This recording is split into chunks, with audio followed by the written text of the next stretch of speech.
Hello everyone, and welcome to the channel Sola Stories. After being kicked out of my own master bedroom, I left in silence. 3 months later, I announced my will, and my son fell apart.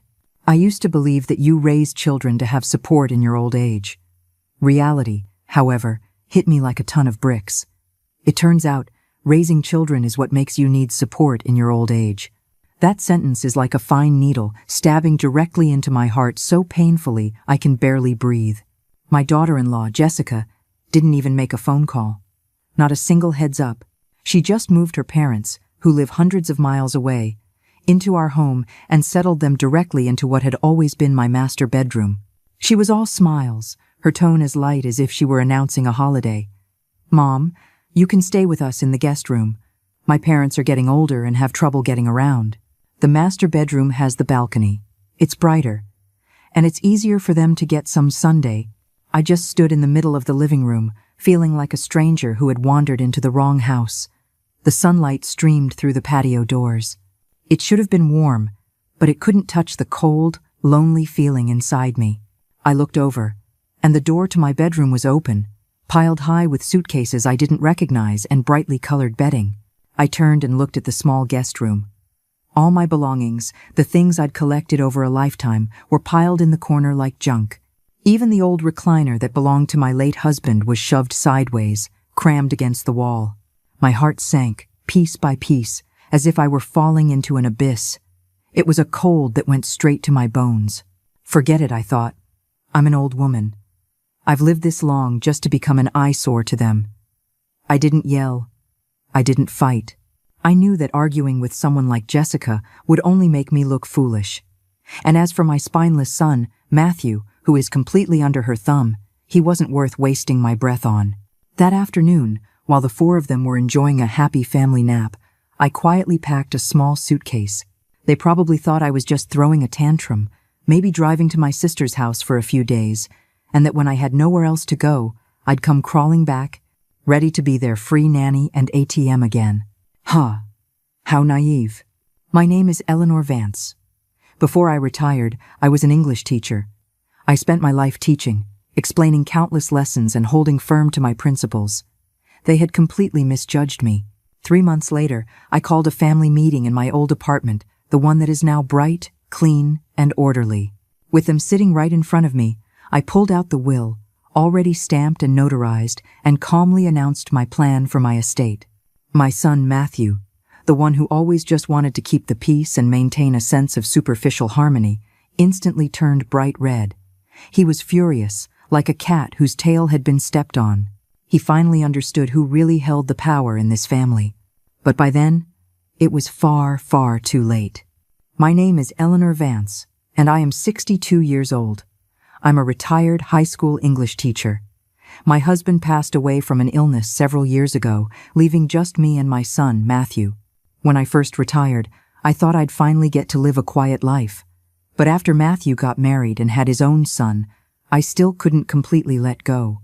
At his and Jessica's request, I moved in with them.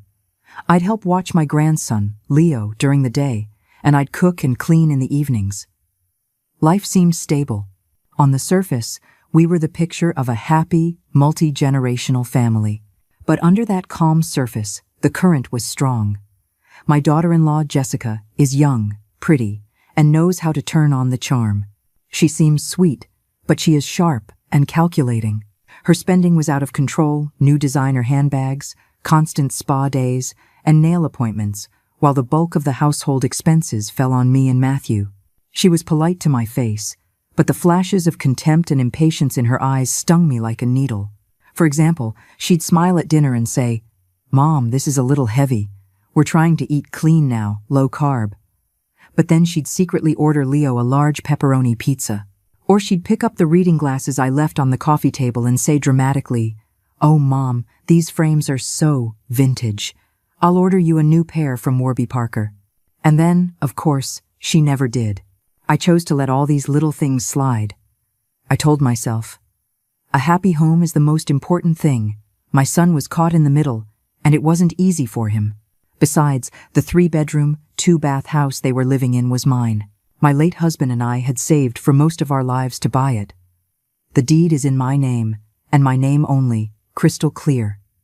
When my son got married, I was generous. I said, "You two are just starting out, and life is expensive. Why don't you move in with us?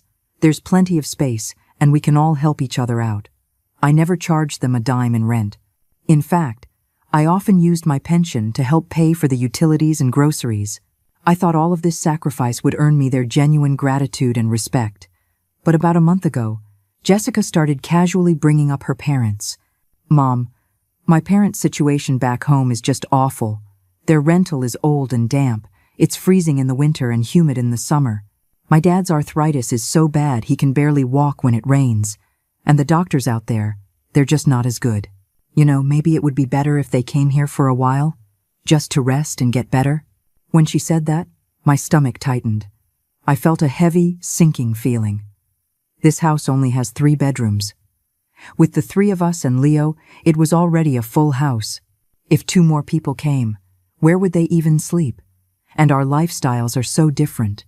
With so many people under one roof, it would be a recipe for conflict. I tried to gently and politely express my concerns. "Jessica, it's wonderful that you want to take care of your parents, but you have to be realistic. We just don't have the space. If they came, where would they stay? And our routines are so different. I'm afraid they wouldn't be comfortable, and it would just make things harder for them." Jessica just smiled, didn't pursue it, and looked back down at her phone, her thumbs flying across the screen. I thought that was the end of it. I had no idea she had zero intention of actually discussing it with me. That day, I had a morning watercolor class at the local community college. I stopped for groceries on the way home, planning to make a nice dinner for everyone. The moment I turned the key and stepped into the entryway, I froze. There, piled by the door, were several beat-up suitcases and a couple of those big, striped, woven plastic laundry bags, bulging and out of place. I heard unfamiliar laughter coming from the living room. I took off my shoes and walked in to see 2 strangers sitting on my sofa, the spot where I always sit. They looked around with a mix of discomfort and curiosity. One was a man with graying hair and weathered skin. The other, an older woman in a floral print blouse, her face a map of wrinkles. It was Jessica's parents. I had only met them once, briefly, at the wedding. Hearing the door, Jessica hurried out of the master bedroom, stretching an artificial smile across her face. She looped her arm through mine, a little too affectionately. "Mom, you're home. Look, my parents are here." She announced it like it was wonderful news. "They're going to be living with us from now on. It'll be so much livelier with more people. I've already moved your things into the guest room," she continued, her voice bright and chipper. "The master bedroom is for my parents. They're older and light sleepers, and the master is quieter. Plus, it has that big balcony. The sun will be so good for them." Her words were crisp, and every single one hammered into me like a nail. This wasn't a discussion. It was a hostile takeover. There was no room for negotiation. I looked past her at the half-open door to my bedroom. My vanity, which I had used for over a decade, was gone. In its place were a strange thermos and several prescription bottles. The orchid I had carefully tended to for years was shoved into a corner, replaced by a fake plant I'd never seen before. And my books, my family photo albums, and the few keepsakes from my late husband. They were all now brutally crammed into the tiny, pathetic space of the guest room, like a group of homeless refugees. My son, Matthew, stood behind his wife, his eyes darting everywhere except at me. He was wringing his hands, and his lips trembled before he finally mumbled, "Mom, Jess, she's just trying to help." Help? How is this helping? This is a blatant, arrogant takeover of someone else's space, and they were talking about it like it was a noble act. In that moment, all I felt was an icy chill creeping up from my feet, straight to my heart, and into my head. Rage burned in my stomach like acid, and it hurt so much I could barely breathe, but I didn't explode. I took a deep breath, held it, and slowly let it out, forcing down the volcano of anger inside me. Arguing with Jessica would be pointless. She would just paint me as the unreasonable, petty mother-in-law. Arguing with Matthew would be even worse. He would just get flustered and hide behind his wife. In the end, this house would become a war zone, and I would be the one guaranteed to lose. I looked at Jessica calmly, gently pulled my arm out of her grip, and said flatly, "I see." Then I turned and walked silently to the guest room door. That small door felt like a barrier, separating two different worlds. Outside the door, I could hear Jessica and her mother laughing, excitedly discussing what kind of new curtains they should get and what flowers they should plant on the balcony, as if the room had always belonged to them. Inside the door was my world, thrown into chaos by my eviction. I looked at my personal belongings, tossed randomly in the corner. A few of my regular outfits were piled on the bed. The old books my husband had left me were on the floor, their pages bent. A picture frame had fallen over, the glass cracked in the corner. It was a photo of my husband and me when we were young, his bright smile still so clear. My heart felt like it was being sliced by that broken glass, a silent, twisting pain. Matthew came to the doorway, wringing his hands, his eyes full of helpless apology. "Mom, don't be mad. Jessica, she just..." He tried to explain, his voice weak. I didn't turn around. I just cut him off, my voice cold. "You don't need to say anything. I understand." And I did. How could I not? I understood Jessica's selfishness and her schemes. She had no respect for me as her mother-in-law, and even less respect for the fact that I was the actual owner of this house. I also saw my son's cowardice and weakness. In front of his overbearing wife, he didn't even have the courage to say a single word. There is nothing more painful than a heart that has given up. And once it's gone, even arguing feels pointless. I realized that the greatest distance in the world isn't between life and death. It's standing in front of your child, and he thinks it's perfectly natural to give your room to his mother-in-law. That afternoon, while Jessica was excitedly showing her parents around the neighborhood, Matthew made an excuse to slip out. He probably went to a sports bar to watch the game, anything to escape the reality of what he'd allowed to happen. I closed the guest room door and quietly began to pack. I didn't take much. Just the most important things. My driver's license, passport, bank cards, a few pieces of jewelry, and that picture frame with the cracked glass, which I wrapped carefully in a shirt. The clothes, the bedding, the everyday items. I left almost all of it. They could have it. It would save me the trouble of dealing with it. I picked up my phone and dialed my sister, Carol. "Carol, I need a favor. Do you still have the number for that cleaning service you used? I need to hire a reliable crew to do a deep clean of my old apartment tomorrow. I'm planning on moving back in." I tried my best to keep my voice steady. There was a pause on the other end. Then, worried, she asked, "Eleanor, what happened? Did you and Jessica get into a fight?" "It's nothing major. I need some quiet. I didn't want to get into it. You don't air your family's dirty laundry. Besides, telling her would only make her worry." After I hung up, I called the cleaning service and arranged the time. With everything settled, I grabbed my small carry-on suitcase, ready to leave the house that was suffocating me. As I walked into the living room, Jessica and her parents were just returning, their hands full of bags from the grocery store, laughing and chatting. When she saw me with the suitcase, Jessica froze. Then, a fake smile quickly spread across her face.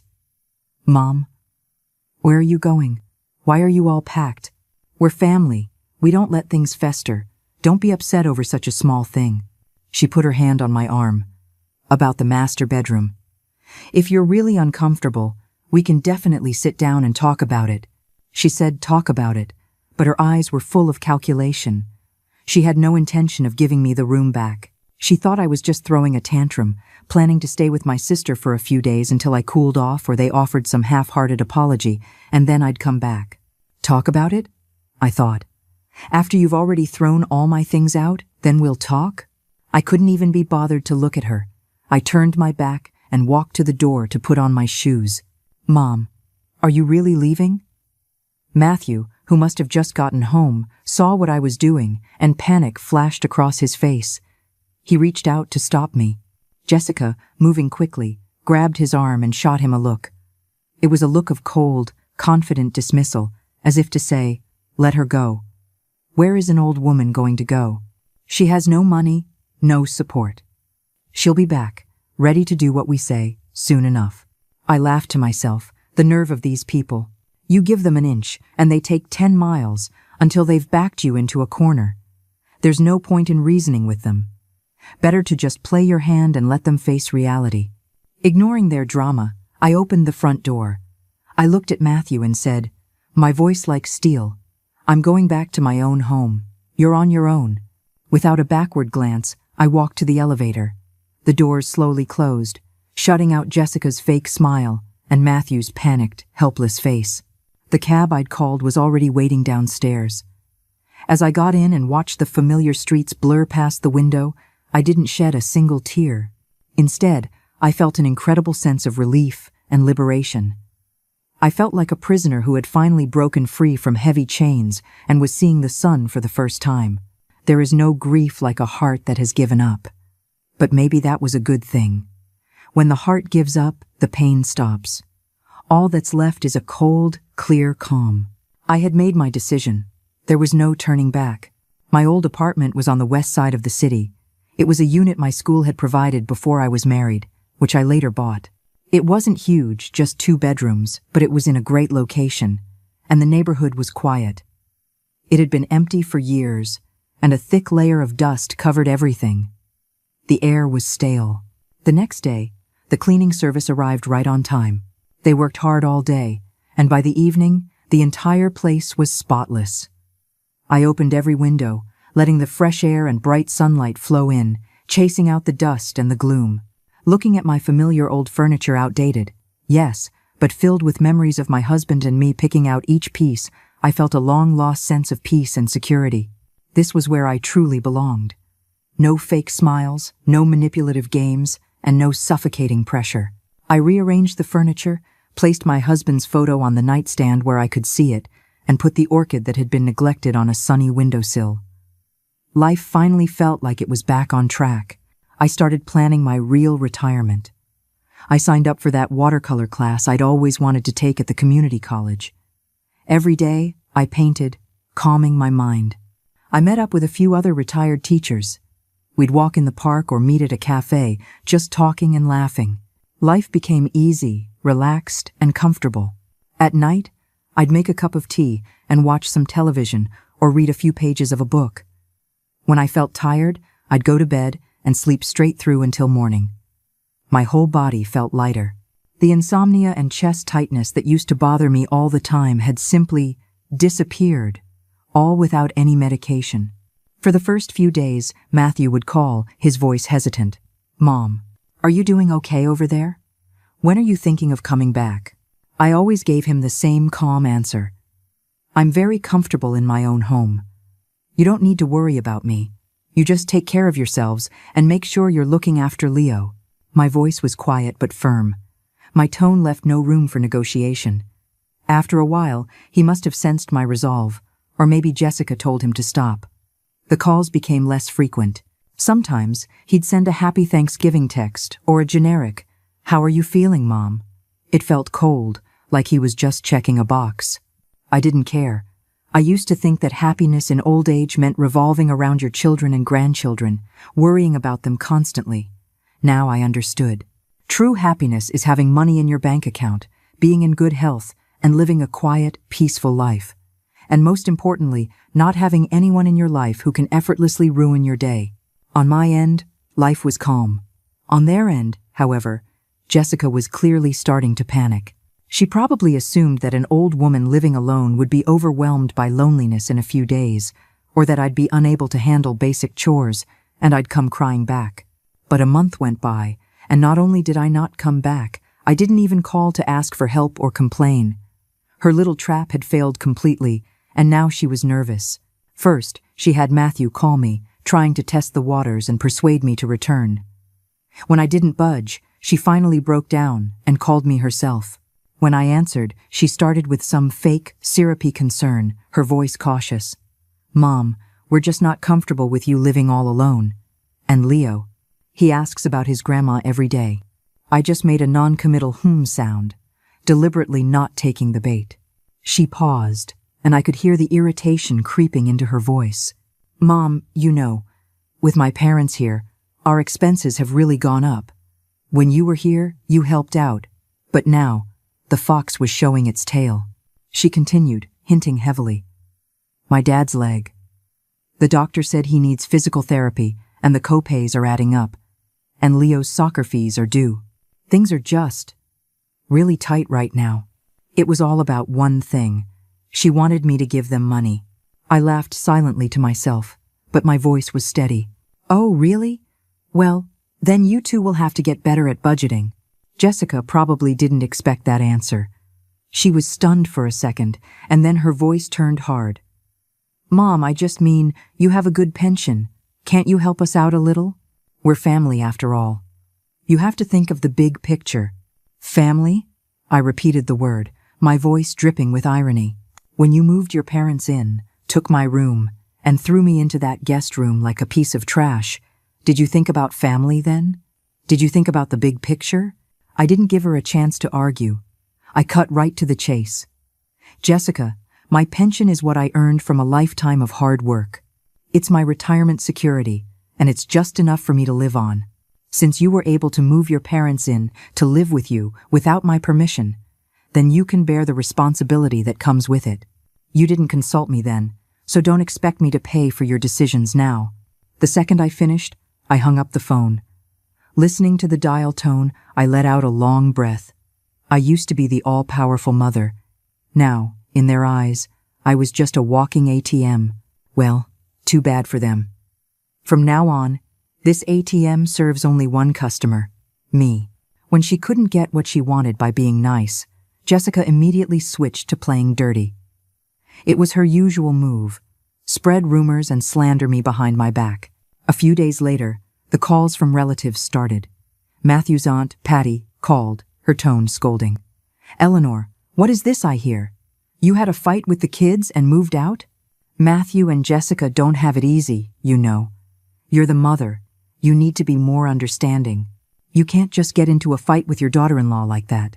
Then my distant cousin's daughter called, whispering, Auntie, Matt told me Jessica didn't think things through. Don't take it to heart. You're family. You can talk this out. We're all worried about you living alone. Behind all their words was the same message. I, the mother-in-law, was the one to blame. I was intolerant, cold-hearted, and petty. I had blown up at the kids over one small thing and abandoned my son. Listening to these twisted versions of the truth, all fed to them by Jessica, I was furious. But I held back. I didn't waste my time arguing with people who either didn't know the truth or were pretending not to. To the relatives who seemed genuinely concerned, I just said, Thank you for thinking of me. I'm doing just fine. I just wanted some peace and quiet. But to the ones who were clearly calling to scold me on Jessica's behalf, I didn't hold back. Oh, she doesn't have it easy? Who was there when I didn't have it easy? She wants her parents to live in my house, fine. But why does she expect to use my money to pay for it? Is her money not hard-earned? If she's such a good daughter, why don't you pay for her parents? After a few sharp comebacks like that, the calls tapered off. I knew Jessica's plan had failed again. But this whole thing taught me a valuable lesson. Gossip is dangerous. I couldn't just sit back and let Jessica slander my name. So, I started to methodically gather evidence. I scrolled back through old text messages, finding all the times Jessica had hinted I should pay for things for her, or complained that I wasn't generous enough. I also called an old neighbor I was still friendly with, and quietly asked how things were going at the house since I left. As I expected, I got an earful about how Jessica was complaining about me, and even bragging about how she'd get the house one day. My neighbor even sent me a short voice memo she'd taken of Jessica complaining loudly to someone in the driveway. I also called an old friend who's a retired lawyer. I asked him for advice on estate law, property rights, and defamation. I wasn't planning to sue. I just wanted to know my rights. I needed to have my ducks in a row. I had to have the power to protect myself and fight back against their lies. If they wanted to sling mud, they were about to find out that I wasn't going to just stand there and take it. Time flew. Suddenly, it was the second month. Just as I predicted, without their free nanny and ATM, Matthew and Jessica's lives started to fall apart. Without my pension supplementing their income, their finances were a wreck. Jessica, who still spent money like water, quickly drove them into debt, and having her parents there wasn't just a financial strain, It was a cultural clash. Her parents were used to going to bed early and getting up at the crack of dawn, while Jessica and Matthew stayed up late playing video games or scrolling on their phones. Her parents liked simple, plain food. Jessica wanted spicy takeout and complained their cooking was bland. Her parents were frugal to a fault and constantly nagged Jessica about her wasteful shopping habits.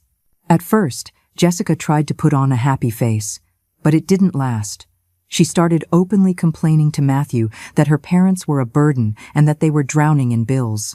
Matthew, stuck in the middle, was miserable. One night, he showed up at my apartment. He looked exhausted. His eyes were sunken. He hadn't shaved in days, and his t-shirt was wrinkled.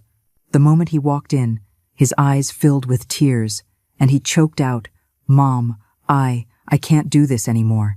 He rambled, complaining about how unreasonable Jessica was, how difficult her parents were, how stressful life was. He finally broke down, sobbing and begging, "Mom, please just come back. Or at least, just lend me some money. We can't keep going. The whole family is going to fall apart." Looking at my son, so haggard and broken, I have to admit I felt a twinge of pity. He is my son, my own flesh and blood, the child I poured my entire life into. But right after the pity came the disappointment, and that helpless frustration of "I told you so."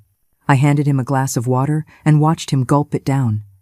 Then I spoke, my voice quiet but firm. "Matthew, this is the path you chose.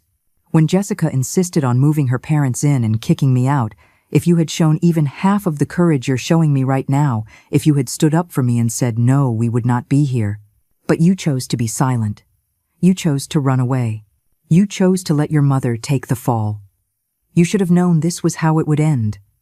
You are an adult, and you have to take responsibility for your choices. Every problem you are facing right now is the direct result of the seeds you planted." I paused, looking at his pale, shocked face. "As for money, I will not lend you any, and you can go back and tell your wife that she will not see one single penny of my money. Ever." Matthew's lips trembled. He looked like he wanted to say something, but in the end, he just lowered his head, completely defeated. I knew my words were harsh, but it was medicine he had to take.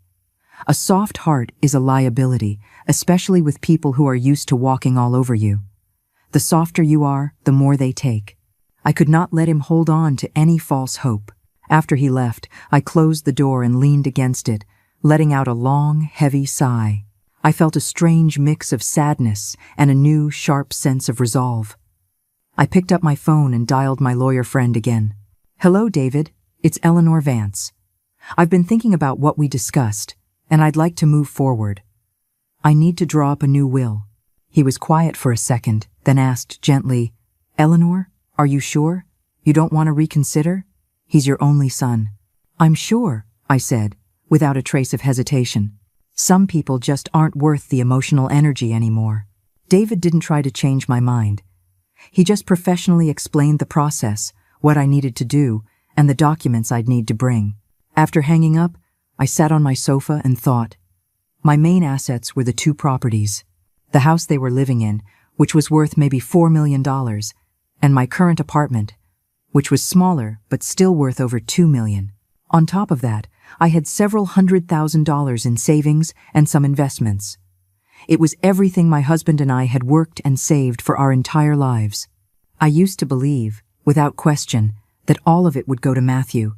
He's our only child. Who else would it go to? But now, my mind was changed.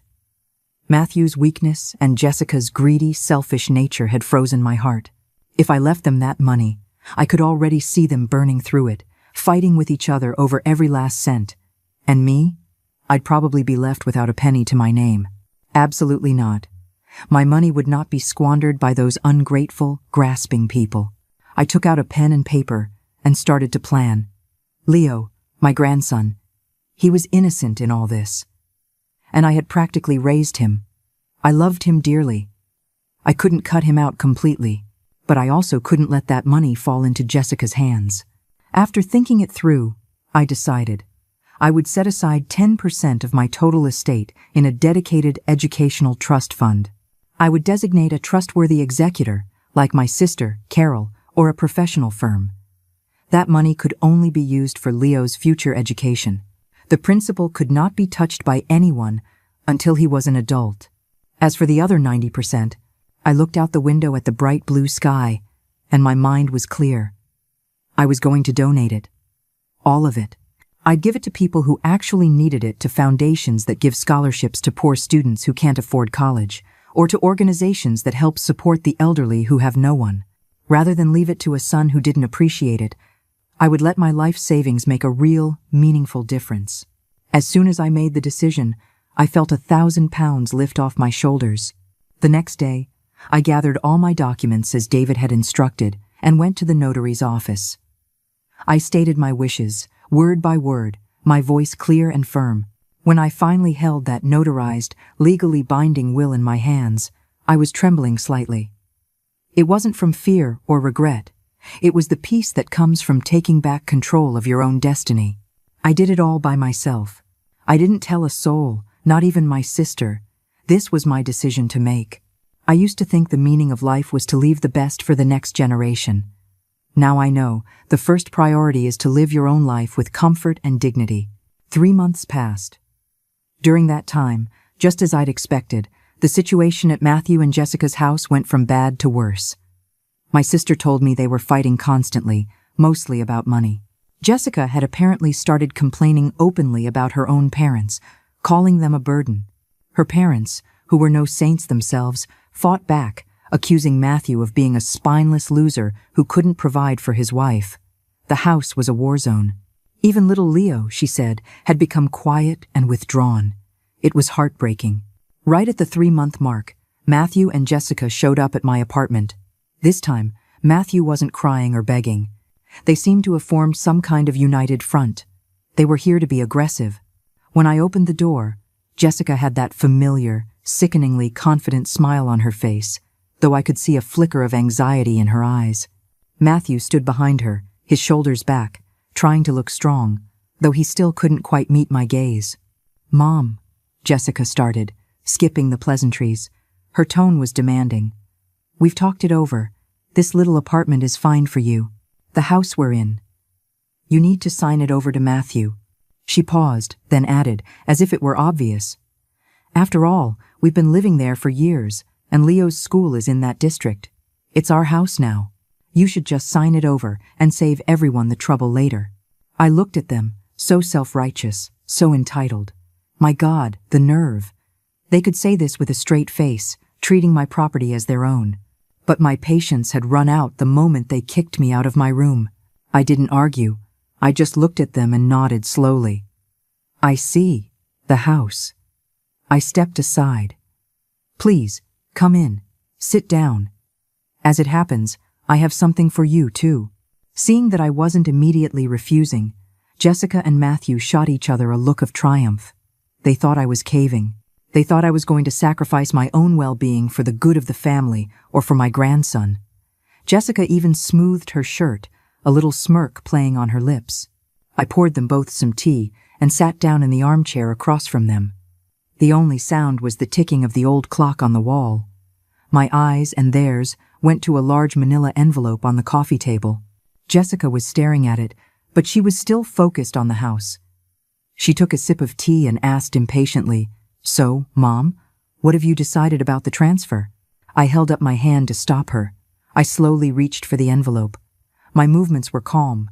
I looked at their faces, which had suddenly become tense. "I asked you here today to make things perfectly clear." I tapped the envelope. "This," I said, my voice perfectly level, "is my last will and testament, fully executed and notarized." "A will?" They both yelped at the same time.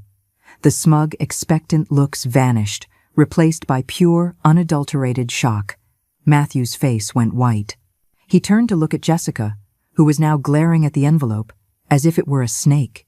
"Mom, why would you make a will?" Matthew stammered, his voice shaking. I smiled, but there was no warmth in it. "It's a part of life, Matthew. When you get to my age, it's wise to get your affairs in order, to avoid complications." I didn't open the envelope just yet. I wanted them to hear it from me first. I wanted them to watch their greedy dream get shattered, word by word.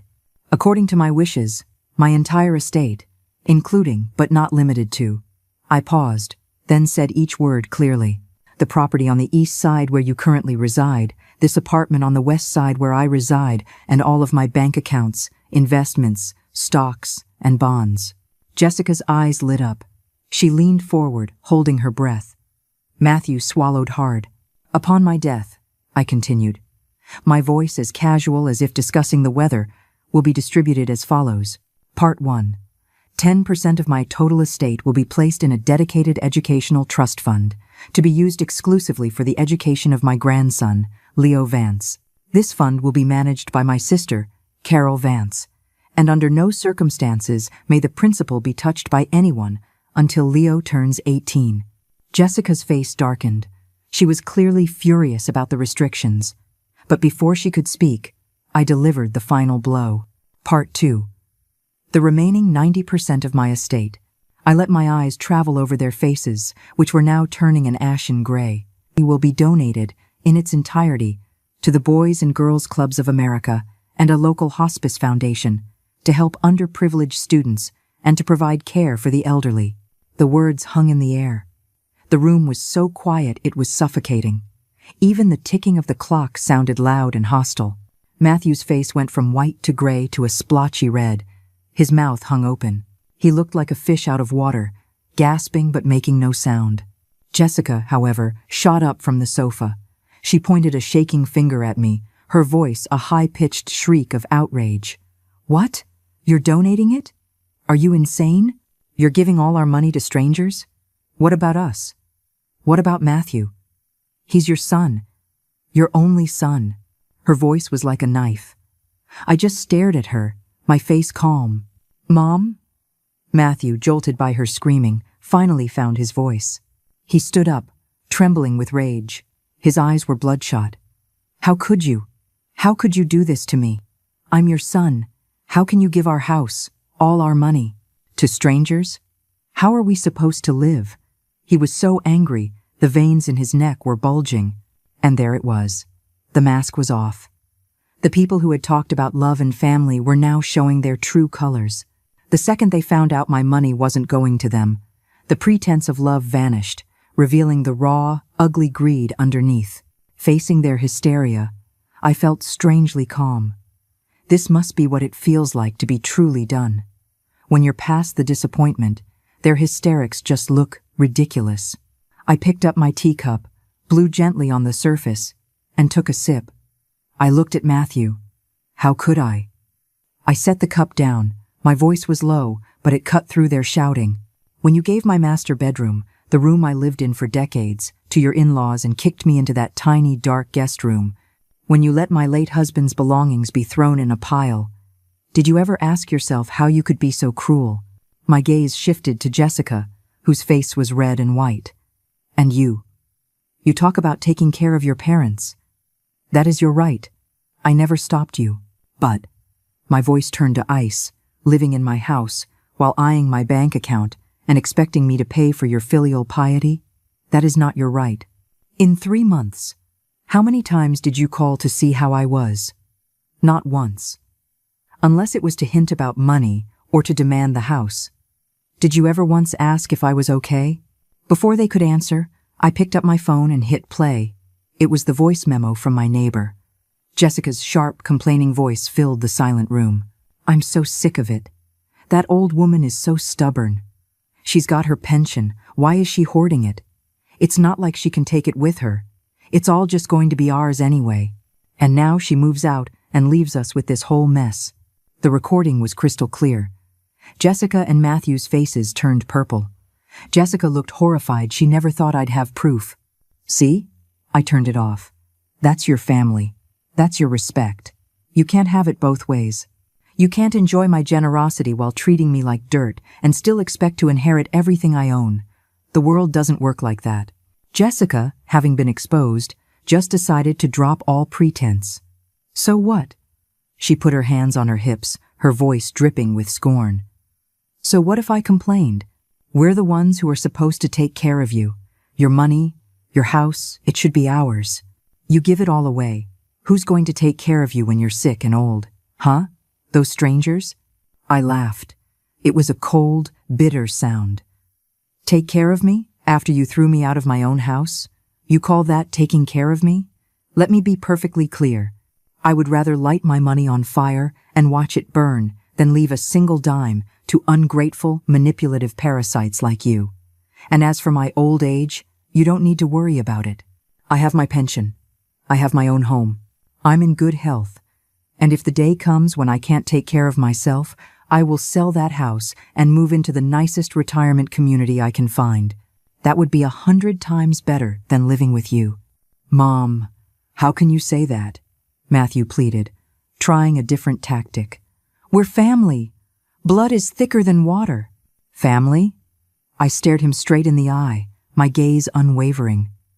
The moment you stood by and watched me be evicted from my own room, the moment I saw my husband's things thrown on the floor, the family you're talking about shattered into a million pieces. Don't talk to me about blood. Your credit with me is maxed out. Seeing the emotional appeal fail, Jessica went nuclear. Fine, Eleanor. I'm telling you, if you try to donate that money, we will sue you. We'll tell the court you're mentally incompetent, that this is malicious abandonment. Sue me? I actually laughed out loud. Be my guest. I pulled a business card from the envelope and slid it across the table. This is my lawyer. You can talk to him. Oh, I added, pulling out another document, and this is a full physical and psychiatric evaluation I had done last week. It certifies that I am in perfect health and of sound mind. My will is notarized and legally ironclad. My eyes narrowed. As for abandonment, let's think about that. Who exactly abandoned whom? Who kicked whom out of their home? I have texts. I have recordings. I'm more than happy to discuss it in court. Then I delivered the final blow. And one more thing. The deed to that house you're living in? It is 100% legally in my name. I have the right to take it back at any time. I was going to let it go, for Matthew's sake. But since you want to play dirty, fine. I'm giving you 1 month. Pack your bags, take your parents, and get out of my house. If you are not gone in 30 days, my lawyer will file for a formal eviction.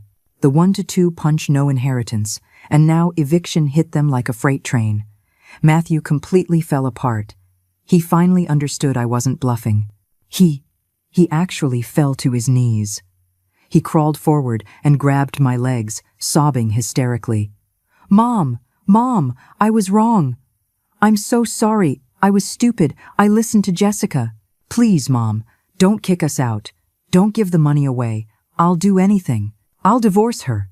I'll divorce Jessica. Mom, I'll do anything. Just please don't disown me. His tears soaked my pants. It was a pathetic, heartbreaking sight. Jessica, seeing her entire plan go up in flames, immediately turned on the waterworks. Mom, I was wrong too. I was just trying to help my parents. I was trying to do what was best for the family. Please, forgive us. We'll be better, I promise. We'll never do it again. They were a real tag team. If this had been 3 months ago, my son's tears might have broken my heart, but not anymore. My heart was solid rock. I looked down at their desperate, ugly performance with nothing but disgust. I pushed Matthew's hands off my legs and stood up, looking down at them. It's too late. When you treated me like a fool, when you looked at my home as something you were entitled to, when you treated me like trash, that was your choice. I gave you chances. You trampled them. Your tears mean nothing to me. You made your bed. Now lie in it. I pointed to the door. My decision is final. You have 1 month. Now, get out of my apartment. My voice was iron. They stared at me, their faces a mask of hatred and shock. Jessica looked like she wanted to spit, but she knew she had lost.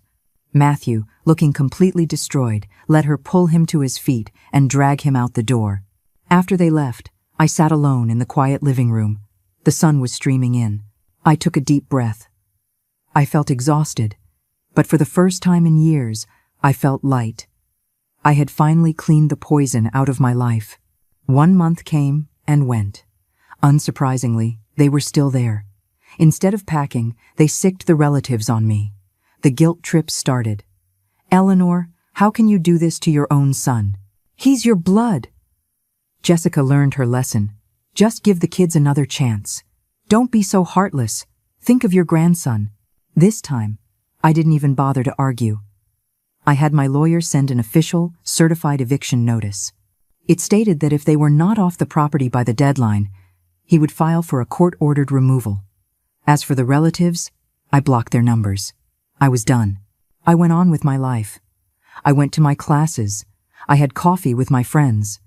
I even posted a few pictures on Facebook from a little weekend trip I took, and some of my new watercolor paintings.